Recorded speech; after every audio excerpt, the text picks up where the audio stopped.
Hey, thanks for joining us for another edition of Weekend Winners. We've got a big 10-race program scheduled for Saturday night. We kick off at 5:35, and again, there's something for everyone.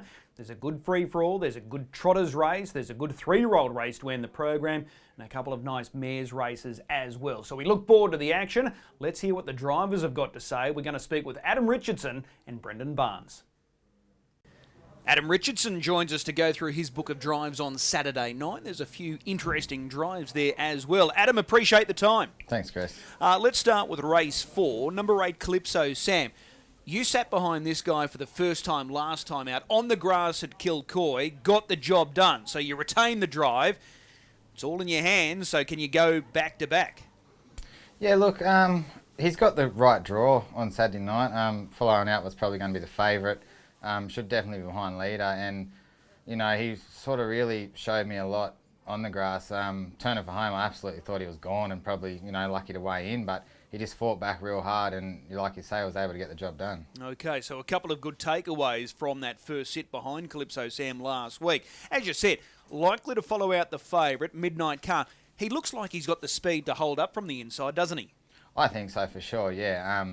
You know, he's sort of probably not the quickest early, but he musters pretty quick, and over the trip I don't think anyone will pester him too much. Okay, so following the leader, that gives him every opportunity. Is the type of horse that can follow a good speed and then, you know, drop a quarter himself at the end of his races? Look, having a look through his form a little bit, I do think he can do it. Like, he's capable of doing it. Probably just depends on how the speed is throughout, you know, whether he's got a lot left at the finish, but I do give him a good hope.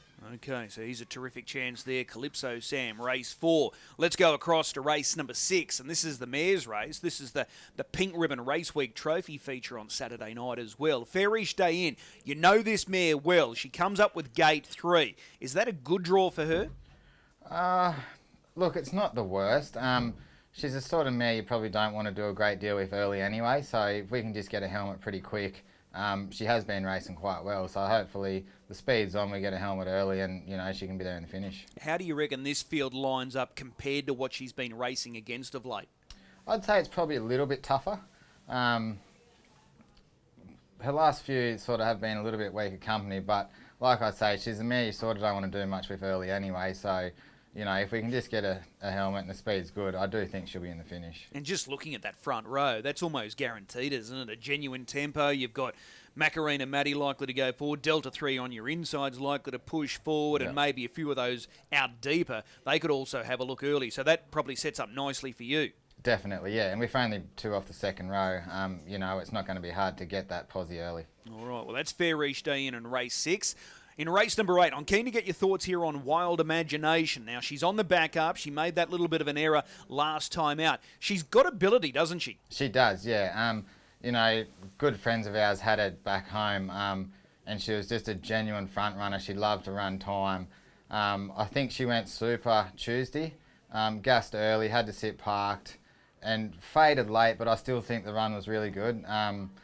Jack's changed a bit of gear on her from the previous start where she got a bit funky around the bend, but I do actually quite like this one, yeah. Yeah, I think she's got ability as well. So how do you play it from gate 7? It's not ideal, but probably not the worst either.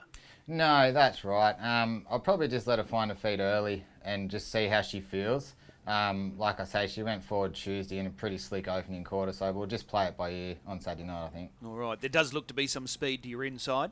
Yeah, there does, yeah. All right. Arco, is she probably looming as the main horse to beat there? I would say so. Yeah, there's a few in it, but I think that's probably the main one. Okay, but a keep safe watch there on Wild Imagination. She is going better than what the numbers read. Definitely. What about in race 9, the trot? You're driving Aldebaran Misty. Now, she came up and her form was super. It's probably tapered off a little bit, but is she going better than what the numbers read? I was quite happy with her run last week out of the mobile. She ran the gate early, ended up sitting behind Talia's horse, sort of got dragged out of it a little bit, and I didn't sort of ask her much in the end. She still had the earplugs in, trotted beautiful with a bit of a gear change.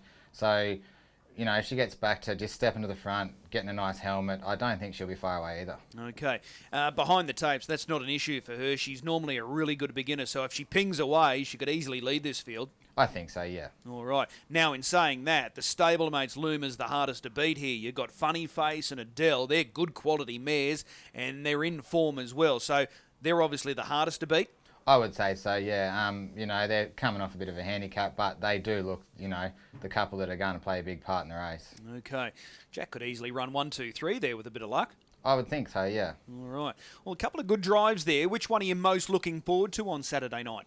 I'd probably have to say Calypso Sam at this stage. All right. Race 4, number 8, Calypso Sam, drawn in behind the likely favourite in Midnight Come. Hey, Adam, keep up the good form. Appreciate the time. We'll see you trackside. No worries. Thanks, Chris. Brendan Barnes is with us now to go through his book of drives for Saturday night. Brendan, appreciate the time. No worries, thanks for having me. Race 1, this is the Open, good quality race as well, and you're driving a last start winner here in the shape of High Voltage. Were you in any way, shape or form surprised you were able to run down Deus Ex last week? Not really, sort of, he's been racing really well and sort of Saturday it worked out perfect for us. We didn't have to ask him to come out the gate, so he just sort of settled really good and was just sort of happy to follow the speed, and he's been racing super come with one run, and he's, yeah, who'd have thought sort of 12 months ago that we'd ever be able to drive him this way. Yeah, and that's a good point. He has changed quite a bit, hasn't he?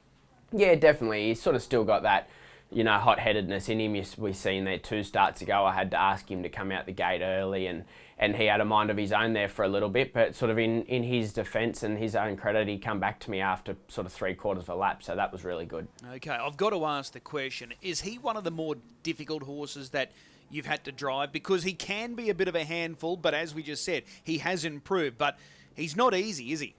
Sort of yes and no. Sometimes you can sort of think, oh, what am I in for here? But then other times he's good as gold. Sort of probably the biggest trouble with him. Sometimes you'll sort of turn out of the circle and you'll head towards the mobile and you just feel like you're going straight through it.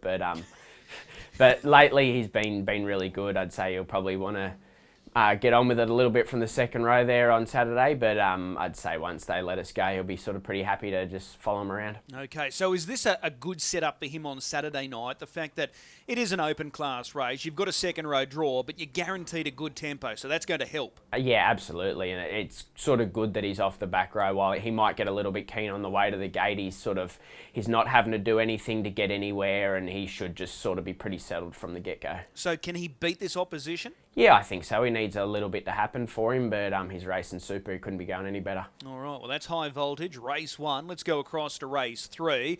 This one's named after you. Our Action Man, again, it's for Graham Dwyer. He's going really well, and like High Voltage, he's really improved. Yeah, he has. His last 2 runs have both been super, and you know he can do a little bit of work and he can get himself up there. He showed that on Saturday night. He had to do all the work for the last sort of 1200, and he wasn't beaten far. So with this race, given that you've got barrier 4, are you likely to be left in that position where you've got to do all the work? Because those 3 to your inside can all get off the arm quick. Yeah, they can all get off a little bit. We'll probably have to look to get as forward as we can and just try and be handy. But, you know, as you said, he's racing really well and he's sort of not without a chance in a race like that. Okay, so he's fit and in form and he's ready to go again. Definitely. All right. Race 5, Jillaby Chambers. The obvious question, what's happened the last couple? She's been a little bit temperamental, so what are you expecting here on Saturday night? Yeah, she's always been like that. She can do that from time to time. I'm sort of not really expecting her to play up too much. She'll drawn sort of pretty awkwardly and probably going to have to go back and come with one run. But her trial was really good, I thought, last week. So she'll, hopefully there'll be a little bit happening and she'll get to the line well. Yeah, a win wouldn't shock because I wouldn't say this is the strongest mare's quality that we've got here. Not strong by any means. I think probably just the draw and the maps against her a little bit. She races a lot better if she can get to the fence. That probably doesn't look like happening there, but she'll take a lot of benefit out of the run for sure. Okay. Race 6, this is another race for the mares. This is the band 5, and you're driving Gwyneth P. We keep hearing it week after week. It's only a matter of time before she wins one. She's got a nice trailing draw here, so could Saturday night, could this be her night? Yeah, well, it's not an overly strong mares race, you know, for the good money that's there for that race. It's not as strong as it probably could be. So, yeah, if she needs a little bit to happen for her, but yeah, she could definitely bob up. So you're hoping that they sort of just carve each other up early here? Yeah, if they run along pretty genuinely and it sort of doesn't sort of set up to sit and sprint them, yeah, we'll be right. It's hard to rule her out because when you look at the sectional data each and every week, she is consistently clocking good numbers. So it's only a matter of time, but, you know, the pockets are starting to wear a little thin. Yeah, definitely. It's just going to be one of those things. She'll probably win when you least expect it. You know, she's racing consistently, and then one night you'll probably rule her out. It'll be a harder race, and everything will happen for her, and she'll just bob up. But you know, she's consistent every week. Yeah, this is race 6, first leg of the treble. It's a leg of the quaddie. So if we don't put her in, you know what's going to happen. She'll blow us out here. So absolutely. We'll put her in again. Race number 8, last leg of the quaddie here. Vermont. Did she surprise you with her victory last time out?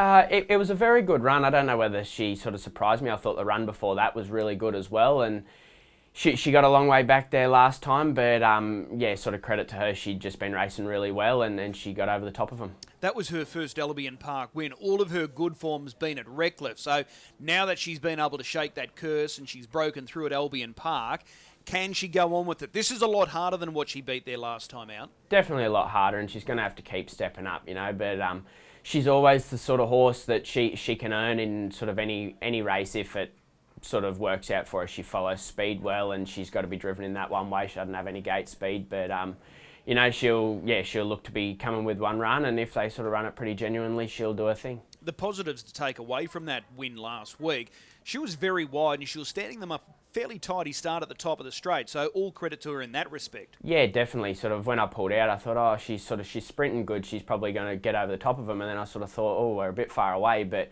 she just kept digging deep and got to the line strong. All right. Well, that's race 8, number 6 of Vermont. Race 9, this is the trot. Don't call me crazy here, but is she ready to win, Lisa Castleton? A few of her runs of late have been okay, so how does she feel for you as the driver? Yeah, she's going good. She, you know, I think she'll be better from this race again, fitness-wise. But she's another horse that, you know, I thought her runs through the DJA series were really good, and she doesn't need a lot to happen for her. She just needs a little bit of luck, and she'll be running home. Yeah, it's just tough. She's on that awkward mark, so there's sort of no easy races for her. And this won't be easy on Saturday night when you've got the likes of Funny Face and Adele to contend with. But I think if we keep sort of watching her, sort of like Gwyneth P, it's only going to be a matter of time before she knocks one off. Yeah, definitely, and she's got good speed, so that always helps if they sort of go pretty genuinely. You know, she's going to be running into the money. I think I'd probably expect her to earn, and she should be winning the next sort of 3 or 4 starts, you'd think. All right. Which drive are you most looking forward to? Probably a bit of looking forward to it and not looking forward to it. High voltage, we'll see how we go. I knew exactly where you were going as soon as you said that, so we'll go nice and early. Race 1, number 9, High Voltage. Hey, Brendan, appreciate the time. Best of luck. We'll see you trackside. Thank you. Cheers. As always, a big thanks to our drivers, and we thank Adam Richardson and Brendan Barnes, and we wish them the very best of luck for their drives ahead of that big 10 race program coming through on Saturday night. We need a good thing for this meeting on Saturday night, and I think we strike early.